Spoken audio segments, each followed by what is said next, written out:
Did you ever wake up one day and realize the channel that shaped your whole childhood suddenly felt different? Shows vanished, classics faded, and something just wasn't the same anymore. In this video, we're digging into the real story behind the rise, fall, and sudden silence of a once iconic network. You'll want answers. Cartoon Network used to feel unstoppable. Kids didn't wake up early on Saturdays because they loved mornings. They woke up because Cartoon Network trained an entire generation to drag themselves out of bed just to inhale a wall of non-stop cartoons. It was a ritual, it was culture, it was childhood itself. And now, the channel that once ruled animation is barely breathing, kept alive by reruns and corporate life support. What happened wasn't one small mistake. It was a brutal mix of changing habits, government decisions, competitors taking every chance to dominate, and Cartoon Network's own parent company slowly crushing the network under cost-cutting and bad leadership.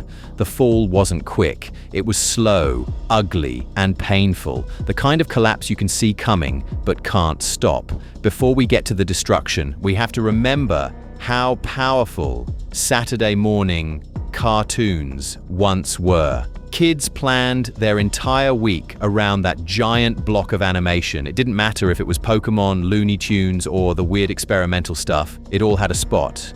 But then regulations cracked down. Suddenly, the same ads that pushed toys, sugar, cereal, and every kid product under the sun became restricted. Networks weren't allowed to air certain commercials with kids' shows anymore. Profit sank. And when money disappears, companies panic. But even those restrictions weren't the final blow. The real killer came from inside the industry. Cable networks that started running cartoons all day instead of waiting for weekends. Kids didn't need Saturday mornings anymore. They had Disney Channel, Nickelodeon, and eventually Cartoon Network itself offering 24/7 content. And once Pandora's box opened, Saturday mornings died instantly. Disney didn't waste a second. They launched a whole empire of spin-off networks and used their characters to dominate every age group, from toddlers to teens.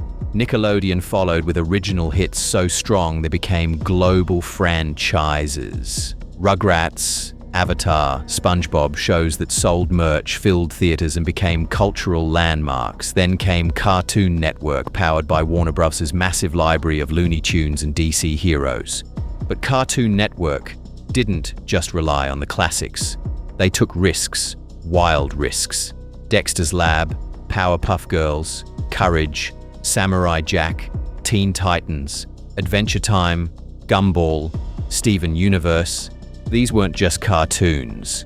These were genre-defining shows that shaped an entire generation.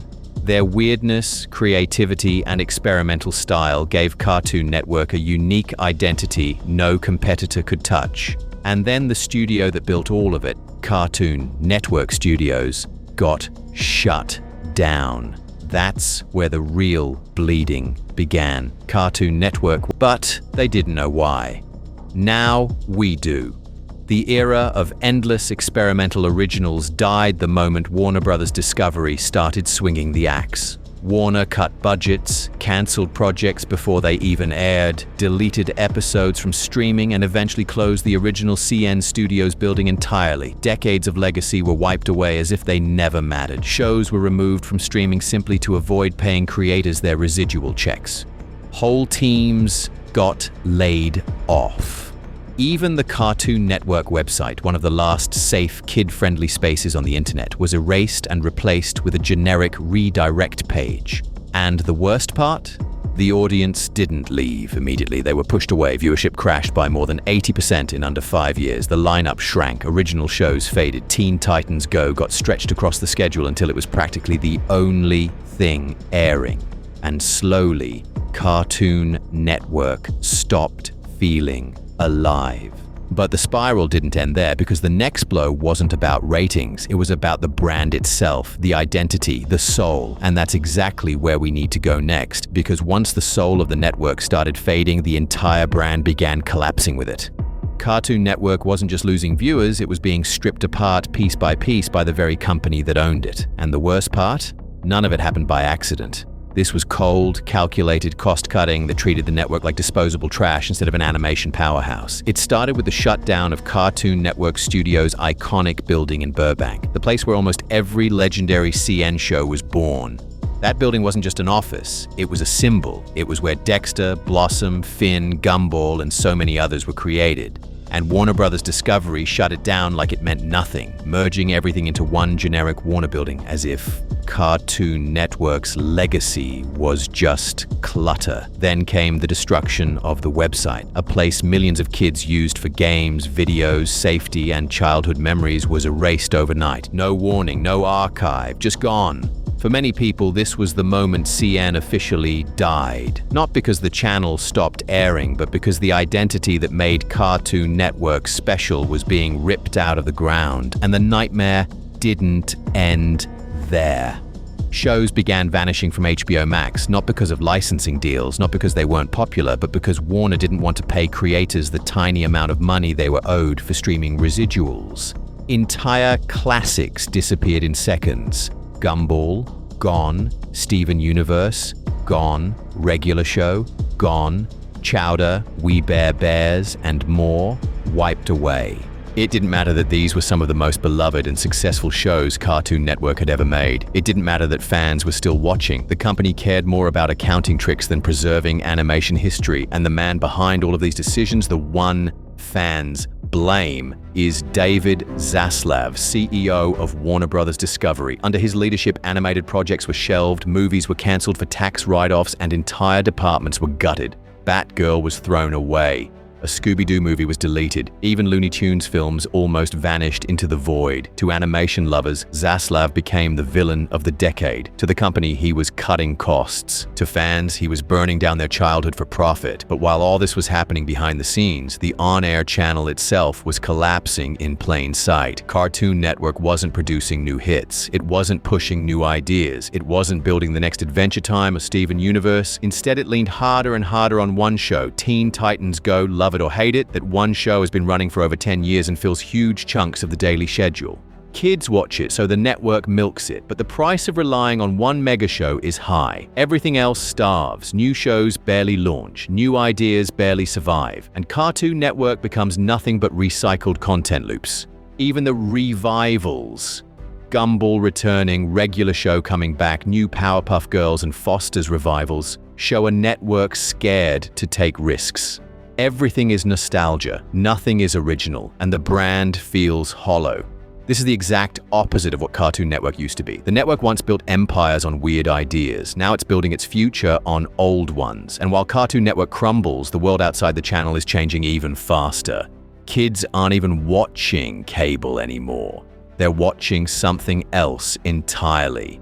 And that shift hit Cartoon Network like a sledgehammer. Which brings us to the next brutal punch Cartoon Network never recovered from. Streaming didn't just hurt Cartoon Network, it bulldozed the entire foundation the channel depended on. Kids stopped waiting for schedules, stopped flipping through channels, and stopped caring about networks altogether. Why sit through commercials when Netflix, Disney Plus, and YouTube hand everything to you instantly? Cartoon Network wasn't built for this world. Cable depended on time slots, ratings, and the hope that kids would be home at the same hour every day.